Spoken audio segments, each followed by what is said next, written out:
ഇത് മാസ് മോട്ടോഴ്സിൽ നിന്നാണ് നമ്മുടെ ഹീറോണ്ടയുടെ CDDLX വണ്ടി. അതിൻ്റെ എഞ്ചിൻ വർക്കായിട്ട് നമ്മൾ എഞ്ചിൻ സെറ്റ് ചെയ്യാൻ പോവാണ്. ബൈക്ക് മുമ്പ് നമ്മൾ ചെയ്യുന്ന വർക്കിൻ്റെ ഡീറ്റെയിൽസും മാറ്റുന്ന പാർട്സുകളുടെ ഒരു വീഡിയോ ആണ് നമ്മളിപ്പോൾ ചെയ്യുന്നത് കേട്ടോ. അപ്പം നിലവിൽ നമുക്ക് എഞ്ചിൻ വർക്ക് എന്ന് പറയുമ്പോഴത്തേക്ക് അത്യാവശ്യം നല്ല രീതിയിലുള്ള ഡാമേജ് വന്നായിരുന്നു. അതിൻ്റെ സിലിണ്ടർ പിസ്റ്റണൊക്കെ ഒരു പ്രാവശ്യം ബോർ ചെയ്തെടുത്തതാണ്. അപ്പോൾ നമ്മളത് ക്രാങ്ക് ഷാഫ്റ്റ് അതിനോടനുബന്ധിച്ച് വന്ന ഭാഗങ്ങളൊക്കെ ചേഞ്ച് ചെയ്തിട്ട് പുതിയത് ഇട്ടിട്ടാണ് സെറ്റ് ചെയ്യണത്. അതായത് ഗ്യാരണ്ടി തന്നെയാണ് നമ്മൾ സെറ്റ് ചെയ്തെടുക്കണത്. അപ്പോൾ നമുക്ക് അതിൻ്റെ എഞ്ചിൻ കേസൊക്കെ നമ്മൾ ക്ലീൻ ചെയ്ത് വെച്ചാണ് സെറ്റ് ചെയ്യാനായിട്ട്. അതേപോലെ തന്നെ ഇതിനോടനുബന്ധിച്ച് വന്ന പാർട്സുകളൊക്കെയാണത്.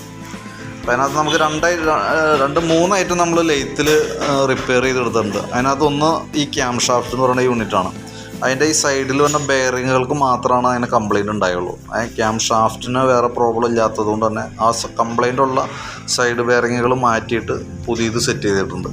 പിന്നെ അതുപോലെ തന്നെ ക്ലച്ച് ഔട്ടർ യൂണിറ്റാണത്. ക്ലച്ച് ഔട്ടർ എന്ന് പറയുമ്പോഴത്തേക്ക് അതിൻ്റെ നിലവിൽ വേറെ വീലുകൾക്കൊന്നും പ്രോബ്ലം ഇല്ലാത്തത് കൊണ്ട് തന്നെ നമുക്ക് അതിൻ്റെ ഈ അലുമിനിയം ഈ കവർ ക്ലച്ച് ഡിസ്ക് കിടക്കുന്ന ഈ പീസ് മാത്രമായിട്ട് ചേഞ്ച് ചെയ്ത് നമ്മൾ ക്ലിയർ ചെയ്തെടുത്തിട്ടുണ്ട്. അതും ലെയ്ത്തിൽ ചെയ്തേക്കുന്ന വർക്കാണ്.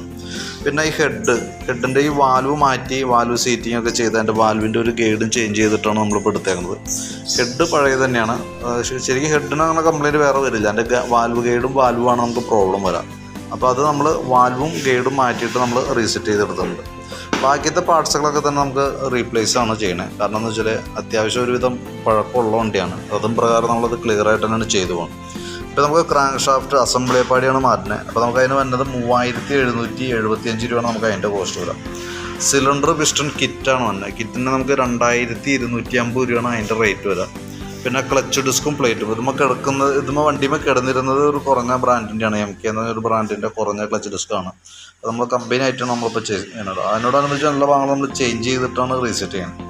ഇപ്പോൾ ഇതിന് വന്നത് നമുക്ക് 392 രൂപയാണ് 4 ക്ലച്ച് ഡിസ്ക് കിറ്റായിട്ട് വരും കേട്ടോ. അതേപോലെ തന്നെ പ്ലേറ്റിനായാലും 45 രൂപയാണ് ഒരെണ്ണം വന്നത്. 3 എണ്ണം വന്നുണ്ട്. അതിനകത്ത് 135 രൂപ വന്നുണ്ട്. പിന്നെ അതിൻ്റെ എഞ്ചിൻ്റെ ഉള്ളിൽ വന്ന ടൈമിംഗ് ചെയിൻ, അതിനെ ക്യാം ചെയിൻ എന്നാണ് പറയാം. അത് കിറ്റോപ്പാടി വരുമ്പോഴത്തേക്ക് നമുക്ക് 450 രൂപ വന്നുണ്ട്. അതിനകത്ത് ടൈമിംഗ് ചെയിന് അതിൻ്റെ വീലുകളും അതിൻ്റെ സ്പ്രിങ് അതിനോടനുബന്ധിച്ച് വന്ന ഭാഗങ്ങളൊക്കെ അതിനകത്തുണ്ട്. പിന്നെ നമുക്ക് ഗിയർ ബോക്സിൻ്റെ ഉള്ളിൽ വന്ന ബെയറിങ്ങുകളാണ് ഇതൊക്കെ. അതിനകത്ത് ഒരെണ്ണം 100 രൂപ 92 രൂപ അങ്ങനെ നമുക്ക് 4 ബെയറിംഗ് ഉണ്ട് ഗിയർ ബോക്സിനകത്ത്. അതിന് ക്ലച്ച് ലിഫ്റ്ററിൻ്റെയും ഒരു ബെയറിങ് നമ്മൾ ചേഞ്ച് ചെയ്യുന്നുണ്ട്. അതിൻ്റെ എഞ്ചിനകത്തേക്ക് വന്ന അതിൻ്റെ റിങ് ഐറ്റംസ് ഒക്കെയാണ്. റിങ് റബ്ബർ ടൈപ്പ് ആയിട്ടാണ് അത്. അതൊക്കെ നമ്മളൊന്ന് ചേഞ്ച് ചെയ്തിട്ടുണ്ട്. സ്പാർക്ക് പ്ലഗ് മാറ്റുന്നുണ്ട്. ഗിയറിൻ്റെ ഷിഫ്റ്റ് ഡ്രം നമ്മൾ ചേഞ്ച് ചെയ്തിട്ടുണ്ട്. പിന്നെ അതിനോടനുബന്ധിച്ച് തന്നെ ഡൗൾ പിന്നുകൾ, ഓറിങ്ങുകൾ, അതിൻ്റെ neutral plate, air feed gasket അതൊക്കെയാണ് നിലവിൽ ചെയ്തിട്ട്. ഈ ഗിയർ ഫോർക്കിൻ്റെ പിന്നൊക്കെയാണ്. അതൊക്കെ അത്യാവശ്യം നമ്മൾ അതിനോടനുബന്ധിച്ച് അപ്പോൾ നമ്മൾ ക്ലിയർ ആയിട്ട് തന്നെ എഞ്ചിൻ നല്ല പക്കയായിട്ട് തന്നെ നമുക്ക് ഉപയോഗിക്കാനായിട്ട് സാധിക്കും. നമുക്കൊന്ന് മാറ്റുന്ന പാർട്സുകൾ ഇതൊക്കെയാണ്. ക്ലച്ച് ഔട്ടറിൻ്റെ കേസ് പറഞ്ഞല്ലോ. ക്ലച്ച് ഔട്ടറിൻ്റെ ഇതേപോലെ അതിൻ്റെ കവർ നമ്മൾ മാറ്റിയിടുന്നുണ്ട്. ക്ലച്ച് ഡിസ്ക് എന്ന് പറയുന്ന യൂണിറ്റ് ഇതാണ്. അത് നമ്മൾ ചേഞ്ച് ചെയ്തിട്ട് പ്ലേറ്റൊക്കെ മാറുന്നുണ്ട്. സിലിണ്ടർ പിസ്റ്റണൊക്കെ ചേഞ്ച് ചെയ്തിട്ടുണ്ട്. ക്രാങ്ക് ഷാഫ്റ്റ് ഇതാണ് ക്രാങ്ക് ഷാഫ്റ്റ് വരാം. 3775 രൂപ വന്നത് ഈ യൂണിറ്റിനാണ്. അപ്പോൾ അത് നമ്മൾ ചേഞ്ച് ചെയ്തിട്ടുണ്ട്. അപ്പോൾ ഇത്രയും ഭാഗങ്ങളോട് നമ്മൾ അതുമായി ബന്ധപ്പെട്ട് നമ്മളത് റീപ്ലേസ് ചെയ്യണം കേട്ടോ. അപ്പോൾ നോക്കിയിട്ട് തന്നെ വർക്ക് സെറ്റ് ചെയ്തുകൊണ്ടിരിക്കണുള്ളൂ. ഞാൻ വർക്ക് കംപ്ലീറ്റ് ആവുന്നതിനനുസരിച്ച് അതിൻ്റെ ഡീറ്റെയിൽസ് അപ്ഡേറ്റ് ചെയ്യാം. എഞ്ചിൻ വർക്ക് കഴിഞ്ഞതിന് ശേഷം നമുക്ക് അത്യാവശ്യം കുറച്ച് മെയിൻ്റനൻസുകളുണ്ട്. അപ്പോൾ വർക്ക് കംപ്ലീറ്റ് ആയതിന് ശേഷം ഞാനത് വണ്ടി ടെസ്റ്റ് ഡ്രൈവൊക്കെ കഴിഞ്ഞിട്ട് ബാക്കിയത്തെ കംപ്ലയിൻസും അതിന് എത്ര കോസ്റ്റ് വരുന്നുള്ളൂ, അപ്പോൾ നിലവിൽ ആയേക്കണ എമൗണ്ടും നിലവിൽ ബാക്കിയുള്ള വർക്കുകൾക്ക് എത്ര കോസ്റ്റ് വരുമെന്ന് നോക്കിയിട്ട് അതിൻ്റെ ഡീറ്റെയിൽസും കൂടി അപ്ഡേറ്റ് ചെയ്യാം. ഓക്കെ. അപ്പോൾ ഞാൻ വർക്ക് കംപ്ലീറ്റ് ആയി കഴിഞ്ഞാൽ വീണ്ടും അതിൻ്റെ ഡീറ്റെയിൽസ് കറക്റ്റായിട്ട് വാട്സാപ്പിൽ തന്നെ അതിൻ്റെ ഡീറ്റെയിൽസ് ഷെയർ ചെയ്യാം. ഓക്കെ.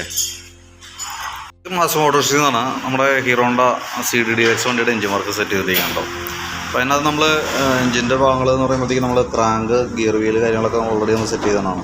ക്രാങ്ക് ഷാഫ്റ്റ് പുതിയതാണ്, പുത്തൻ ക്രാങ്ക് ഷാഫ്റ്റ് ഇട്ടാണ്. ഗിയർ വീലുകൾക്ക് താരതമ്യേന ചെറിയ തേയ്മാനം ഉണ്ട്. പക്ഷേ എങ്കിൽ കൂടി നമുക്ക് വലിയ സ്ലിപ്പിങ് കാര്യങ്ങളൊന്നും കാണിക്കാത്തതുകൊണ്ട് തന്നെ ഗിയർ വീലുകൾക്ക് വേറെ ചേഞ്ചിങ് ഒന്നും വരുത്തില്ല കേട്ടോ. അത് തന്നെ ക്ലിയർ ചെയ്ത് കയറ്റിയിട്ടാണ്.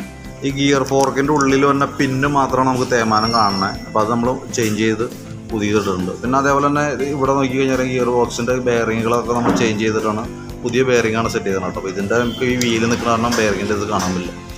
അപ്പോൾ നമ്മൾ എഞ്ചിൻ്റെ ഭാഗം അപ്പോൾ ഗിയർ ബോക്സ്, ക്രാങ്ക് ഷാഫ്റ്റ് അതൊക്കെ സെറ്റ് ചെയ്തിട്ട് വന്ന ഭാഗങ്ങളാണ്. ഇപ്പോൾ നെക്സ്റ്റിന് അടുത്ത് നമുക്ക് എഞ്ചിൻ കേസ് അടയ്ക്കുക എന്നുള്ളതാണ്. അത് കഴിഞ്ഞ ശേഷം ക്ലച്ചിൻ്റെ ഭാഗങ്ങൾ നമ്മൾ റീസെറ്റ് ചെയ്യുന്നുണ്ട് കേട്ടോ. അപ്പോൾ അത് ഞാൻ ഇതിൻ്റെ കൂട്ടത്തിൽ തന്നെ ആഡ് ചെയ്യാം. നമുക്ക് അതിൻ്റെ എഞ്ചിൻ കേസ് അടച്ചതിന് ശേഷം നമ്മൾ അതിൻ്റെ ക്ലച്ചിൻ്റെ ഭാഗം കയറ്റിയിട്ടുണ്ട് കേട്ടോ. അപ്പോൾ ക്ലച്ചിൻ്റെ ഭാഗം എന്ന് പറയുമ്പോഴത്തേക്ക് നമുക്ക് അതിനകത്ത് ഈ ക്ലച്ച് ബെല്ല് പുതിയതിട്ടാണ് നമ്മൾ. അതേപോലെ തന്നെ ക്ലച്ചിൻ്റെ ബെയറിങ്, അതേപോലെ തന്നെ അതിൻ്റെ ഉള്ളിലത്തെ ക്ലച്ച് നട്ട്, ഫ്ലവർ നട്ടുകളൊക്കെ വെട്ടി അഴിച്ചായിരുന്നു. അത് മാറ്റിയിട്ടുണ്ട്. അതേപോലെ സ്പ്രിംഗ് ഫിൽറ്റർ മാറ്റിയിട്ടുണ്ട്. ഇതാണ് അതിൻ്റെ ഓയിൽ ഫിൽറ്റർ. ഓയിൽ ഫിൽറ്റർ എന്ന് പറയുമ്പോൾ സ്ക്രീൻ ഫിൽറ്റർ ഈ കണ്ടീഷനിൽ ഇരിക്കും. നമുക്ക് നോക്കി കഴിഞ്ഞാൽ കൃത്യമായിട്ട് അതിൻ്റെ ഇത് കാണാൻ പറ്റും. അതായത് ഇതിൻ്റെ ഉള്ളിൽ കൂടെ നോക്കി കഴിഞ്ഞാൽ കൃത്യമായിട്ട് അതിൻ്റെ ഓരോ ഇതും കാണാനായിട്ട് സാധിക്കും. കാരണം അത്രയ്ക്ക് നീറ്റായിട്ട് ഇരിക്കണം. അപ്പോൾ ഇതിൻ്റെ പഴയ സ്ക്രീൻ ഫിൽറ്റർ ഉണ്ടോ അതിൽ ഫുള്ള് ബ്ലോക്കാറും. അപ്പോൾ ഇത് ബ്ലോക്കൊക്കെ വരുമ്പോഴാണ് എഞ്ചിൻ്റെ ലൈഫിനെ ഡയറക്റ്റ് ബാധിക്കുക.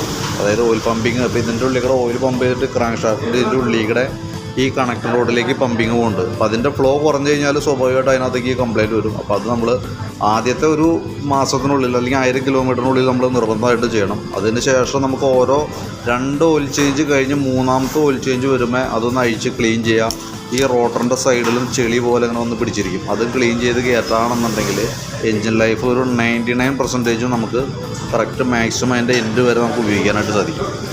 അപ്പോൾ ഇതിൻ്റെ ക്ലച്ച് നട്ടിൻ്റെ കേസ് പറഞ്ഞല്ലോ, ക്ലച്ചിൻ്റെ ഫ്ലവർ നട്ടൊക്കെ ഇത് ഈ ഒരു കണ്ടീഷനിലായിരുന്നു. മൊത്തം വെട്ടി അഴിച്ചാകെ അവസ്ഥയായിരുന്നു. അപ്പോൾ അതൊക്കെ നമ്മൾ മാറ്റിയിട്ടാണ് പുതിയതാണ് സെറ്റ് ചെയ്തത് കേട്ടോ. അതേപോലെ സ്ക്രീൻ ഫിൽറ്ററും ഇത്രയും ബ്ലോക്കായിരുന്നു. അപ്പോൾ അത് മാറ്റി പുതിയത് കയറ്റിയിട്ടുണ്ട്. ഇനി ഇതിന് ശേഷം നമ്മൾ ക്ലച്ച് അവറൊക്കെ അഴിച്ചിട്ട് നമുക്ക് സിലിണ്ടർ ഹെഡിൻ്റെ പോർഷൻ നമുക്ക് കയറ്റാനുള്ളത്. അപ്പോൾ അത് ഞാൻ സെറ്റ് ചെയ്യുമ്പോൾ അതിൻ്റെ ഡീറ്റെയിൽസ് കൂടി അപ്ഡേറ്റ് ചെയ്യാം. അപ്പോൾ ക്ലച്ചിൻ്റെ ഭാഗം സെറ്റ് ചെയ്തതിന് ശേഷം നമ്മൾ അതിൻ്റെ സിലിണ്ടറിൻ്റെ പോർഷനൊക്കെ മാറ്റിയിട്ടുണ്ട്. അപ്പോൾ സിലിണ്ടർ പുതിയ സിലിണ്ടറാണ് വെച്ചേക്കണേ. അതേപോലെ തന്നെ സിലിണ്ടർ പിസ്റ്റൺ കിറ്റേപ്പാടിയാണ് മാറ്റിയത്. സ്റ്റാൻഡേർഡ് പിസ്റ്റൺ ഇരിക്കുന്നത് സിലിണ്ടർ. അതേപോലെ തന്നെ അതിൻ്റെ ഗ്യാസ്കറ്റുകൾ, അതിൻ്റെ ഉള്ളിൽ തന്നെ വാഷുകൾ നമ്മൾ കോപ്പർ ടൈപ്പിലേക്ക് ആക്കിയിട്ടുണ്ട്. കാരണം അലുമിനിയം വാഷ് ഇട്ട് ഓൾറെഡി കറക്റ്റ് സൈസിലുള്ള ഓൾറെഡി നമുക്ക് അവൈലബിൾ അല്ല. അപ്പോൾ കോപ്പർ ടൈപ്പിലേക്ക് മാറ്റിയിട്ടുണ്ട് 3 വാഷുകൾ, 1, 2, 3 കേട്ടോ. പിന്നെ അതേപോലെ തന്നെ എഞ്ചിൻ്റെ ഉള്ളിൽ വന്ന ചെയിൻ ടൈമിംഗ് ചെയിൻ എന്ന് പറഞ്ഞാൽ ഈ ചെയിൻ മാറ്റിയിട്ടുണ്ട്. അതിൻ്റെ വീലുകൾ ഇവിടെ ഒരു വീല് വന്നിട്ടുണ്ട്, ഇതിൻ്റെ ഉള്ളിൽ വീലുണ്ട്. പിന്നെ ഹെഡ് ക്യാമിൻ്റെ സൈഡിൽ ഈ ഒരു വീലും കൂടി വരും. അത് നമ്മൾ ഹെഡ് സെറ്റ് ചെയ്യുമ്പോൾ കൂട്ടത്തിലൂടെ വരുള്ളൂ. പിന്നെ അതുപോലെ തന്നെ പുഷ് റോഡൊക്കെ കംപ്ലൈൻറ്റ് ആയിരുന്നു. ഈ പുഷ് റോഡും അതിൻ്റെ റബ്ബർ സ്പ്രിങ്ങൊക്കെ നമ്മൾ മാറ്റി പുതിയതിട്ടാണ്. പുഷ് റോഡിൻ്റെ കംപ്ലൈൻറ്റ് എന്ന് പറഞ്ഞാൽ ഇതിൻ്റെ ഉള്ളിൽ ഒരു ചെറിയൊരു ബോൾ വരും. അത് വെച്ചിട്ടാണ് നമ്മൾ ഈ ചെയിൻ ലൂസ് അതിനനുസരിച്ച് ഓട്ടോമാറ്റിക്കായിട്ട് ടൈറ്റ് വന്നത്. ഈ പുഷ് റോഡ് വെച്ചിട്ടാണ്. അതിൻ്റെ ഉള്ളിൽ ഓയിൽ കയറി കഴിയുമ്പോൾ അത് ലോഡാവും. അപ്പോൾ നല്ലൊരു ഇതിന് പ്രകാരം ടൈറ്റ് ചെയ്ത് കിട്ടും. അപ്പോൾ ലൂസ് വന്നതിൻ്റെ അനുസരിച്ച് അത് അഡ്ജസ്റ്റ് ചെയ്ത് കൊടുക്കും. അപ്പോൾ ആ ബോൾ അതിന് ഉള്ളിലില്ല. അപ്പോൾ അതുകൊണ്ട് തന്നെ ഓൾറെഡി ചെയിൻ ഓവറായിട്ട് ലൂസായി കിടന്നിങ്ങനെ അടിച്ചുകൊണ്ടിരിക്കും. അപ്പോൾ അതിൻ്റെ ഒരു സൗണ്ട് വ്യത്യാസമൊക്കെ വണ്ടി സ്റ്റാർട്ട് ചെയ്ത് നമ്മൾ ഓടിച്ചുകൊണ്ടിരിക്കുന്ന സമയത്ത് കിട്ടുന്നുണ്ടായിരുന്നു. അപ്പോൾ അതൊക്കെ ഓട്ടോറിക്കൂടെ ക്ലിയർ ചെയ്യാനുണ്ട്. ഇനിയിപ്പോൾ നമുക്ക് ഇതിൻ്റെ ഹെഡും കൂടിയാണ് കയറ്റാനുള്ളത്. ഹെഡിൻ്റെ ഭാഗം കയറ്റണം, സ്റ്റാർട്ടർ പ്ലേറ്റിൻ്റെ ഭാഗം കയറ്റാൻ്റെ, സെൽഫ് മോട്ടർ പിടിപ്പിക്കാണ്ട്. സെൽഫ് മോട്ടർ ഓൾറെഡി നിലവിൽ നമ്മൾ അഴിച്ച് പീസാക്കണമെന്നില്ല കേട്ടോ. കാരണം വെറുതെ ഇങ്ങനെ അഴിച്ചു റീസെറ്റ് ചെയ്യുന്നു. കാരണം സെൽഫിൻ്റെ പ്രോബ്ലം ഒന്നും നിലവിലില്ല. അപ്പോൾ അതുകൊണ്ട് തന്നെ നമ്മൾ കംപ്ലൈൻ്റ് ഒന്നും ഇല്ലാണ്ട് വെറുതെ നമുക്ക് അഴിക്കേണ്ട ആവശ്യമില്ല. അഴിച്ച് ബെൽറ്റ് അതിൻ്റെ ബ്രഷ് മാറ്റാമെന്ന് വെച്ച് കഴിഞ്ഞാൽ ഒരു 240 250 അടുത്തെന്തോ അതിന് കോസ്റ്റ് വരുന്നുണ്ട്. നിലവിൽ പ്രോബ്ലം ഒന്നും ഇല്ലാത്തതുകൊണ്ട് സെൽഫിൻ്റെ കേസ് നമ്മൾ ഒന്നും നോക്കണില്ല കേട്ടോ. അപ്പോൾ അത് പ്രകാരം ആണ് ബാക്കിയത്തെയാണ് നമ്മൾ സെറ്റ് ചെയ്യണം. പിന്നെ എഞ്ചിൻ ഹെഡിൻ്റെ ഭാഗത്തേക്ക് വരുമ്പോഴത്തേക്കും ക്യാം ഷാഫ്റ്റൊക്കെ വെച്ചിട്ട് വേണം നമ്മളത് കയറ്റാനായിട്ട്. അപ്പോൾ അതിൻ്റെ ക്യാം ഷാഫ്റ്റിൻ്റെ ബെയറിങ്ങൊക്കെ പുതിയ ഇട്ടിട്ടാണ് സെറ്റ് ചെയ്യണം. പിന്നെ എഞ്ചിൻ ഹെഡ് കൂടി കയറ്റാൽ സ്റ്റാർട്ടർ പ്ലേറ്റിന് കയറ്റി കഴിഞ്ഞാൽ എഞ്ചിൻ സെറ്റിങ്ങിൻ്റെ ഭാഗം ഓക്കെ ആവും കേട്ടോ. അപ്പോൾ ഞാൻ ജസ്റ്റ് ബാക്കിയത്തെ വന്നതിനനുസരിച്ച് അതിൻ്റെ ഡീറ്റെയിൽസ് അപ്ഡേറ്റ് ചെയ്ത് തരാം. നമുക്ക് എൻ്റെ എഞ്ചിൻ വർക്ക് കംപ്ലീറ്റ് ആയിട്ടുണ്ട് കേട്ടോ. അതിൻ്റെ ഹെഡിൻ്റെ ഭാഗമൊക്കെ നമ്മൾ സെറ്റ് ചെയ്ത് ക്ലിയർ ചെയ്തിട്ടുണ്ട്. ഫുൾ എഞ്ചിൻ സംബന്ധമായിട്ട് വർക്ക് കംപ്ലീറ്റ് ആയിട്ടുണ്ട്. പിന്നെ നമുക്ക് അതിൻ്റെ എയർ ഫിൽറ്റർ ചേഞ്ച് ചെയ്യണം. കാരണം എയർ ഫിൽറ്റർ ഇതാണ് പഴയ ഫിൽറ്റർ, അത്രയ്ക്ക് നല്ല രീതിയിൽ മോശമായിട്ടുണ്ട്. ഇതിപ്പോൾ പുതിയത് സെറ്റ് ചെയ്യാൻ വേണ്ടി എടുത്ത് ചെയ്യണം. പിന്നെ അതേപോലെ തന്നെ ഹെഡിനകത്ത് ഹെഡിൻ്റെ എല്ലാ കാർബറേറ്റർ യൂണിറ്റ് ഫുള്ളായിട്ട് നമ്മൾ അഴിച്ച് ക്ലീനർ ഉപയോഗിച്ച് ക്ലീൻ ചെയ്തിട്ടുണ്ട്. അപ്പോൾ അതിനകത്ത് നമുക്ക് ഈ ഒരു സ്ലോ ജെറ്റ് കംപ്ലയിൻ്റ് ഉണ്ട്. അപ്പോൾ അത് നമ്മൾ ചേഞ്ച് ചെയ്തിട്ടുണ്ട്. കാരണം ചെറിയ ബ്ലോക്ക് കാണിച്ചു തുടങ്ങിയിട്ടുണ്ട്. അപ്പോൾ പുതിയത് സെറ്റ് ചെയ്തതാണ്. പിന്നെ അതേപോലെ തന്നെ ഫ്ലോട്ട് വാൽവ് എന്ന് പറയുന്ന ഐറ്റം, ഈ ഒരു ഐറ്റവും ഡാമേജ് ഉണ്ട് കാർബറേറ്ററിനകത്ത്. അത് കാരണം അതിൻ്റെ ബാക്ക് സൈഡിൽ വന്ന ആ ഒരു ലെഗ് പോലെ നിൽക്കുന്ന ഭാഗം സ്പ്രിങ് ടെൻഷനുള്ള അത് ഓൾറെഡി വർക്കിംഗ് അല്ല. കാർബറേറ്റർ അത്യാവശ്യം തേമാനമുണ്ട് എങ്കിൽ കൂടി നമുക്ക് തൽക്കാലം ഫ്ലോട്ട് വാൽവും ജെറ്റും മാറ്റിയിട്ടാണ് നമ്മളിപ്പോൾ തൽക്കാലം റീസെറ്റ് ചെയ്യണം കേട്ടോ. ഓവർഫ്ലോൻ്റെ കംപ്ലയിൻറ്റ് വരാതിരിക്കാനാണ്. കാരണം ഇതിൻ്റെ ഉള്ളിലാണ് ആ ഫ്ലോട്ട് വാൽവ് വരിക. ഇതിൻ്റെ കാർബറേറ്ററിൻ്റെ ഉള്ളിൽ തേമാനമുണ്ട്, പക്ഷെ നമുക്കത് അസംബ്ലി ആയിട്ടാണ് മാറ്റാൻ പറ്റുള്ളൂ. അപ്പോൾ തൽക്കാലം നമ്മൾ ഈ ഫ്ലോട്ട് വാൽവ് മാറ്റിയിട്ടാണ് റീസെറ്റ് ചെയ്യണേ. ഓവർഫ്ലോ വരില്ല എന്ന് വേണം വിചാരിക്കാനായിട്ട്. കാരണം എന്ന് വെച്ച് കഴിഞ്ഞാൽ അതുമ്മേ നിൽക്കേണ്ടതാണ്. പ്രത്യക്ഷത്തിൽ ഓൾറെഡി ഇതിൻ്റെ തേമാനം ഉണ്ടെങ്കിലും ഫ്ലോട്ട് പുതിയതായതുകൊണ്ട് അതുമ്മേ നിൽക്കേണ്ടതാണ്. ബാക്കിത്തെ വർക്ക് കംപ്ലീറ്റ് ആയിട്ടുണ്ട്. അപ്പോൾ ഞാൻ അതിൻ്റെ ഒരു ഡീറ്റെയിൽസ് ഇട്ടു എന്നുള്ളൂ. എഞ്ചിൻ വർക്ക് കംപ്ലീറ്റ് ആയിട്ടുണ്ട് കേട്ടോ. അപ്പോൾ ഞാൻ അതിൻ്റെ കറക്റ്റായിട്ട് ഇപ്പോൾ വന്നതാണ് എമൗണ്ട് വെച്ചിട്ട് നോക്കിയിട്ട് അതിൻ്റെ ഡീറ്റെയിൽസ് പറയാം. അതിന് ശേഷം നമുക്ക് ബാക്കി കുറച്ച് വർക്കുകളുണ്ട്. അതിൻ്റെ എസ്റ്റിമേറ്റ് കൂടി ആക്കിയിട്ട് ക്ലിയർ ചെയ്ത് അതിൻ്റെ ഡീറ്റെയിൽസ് പുതിയതായിട്ട് അപ്ഡേറ്റ് ചെയ്യാം. ഓക്കെ.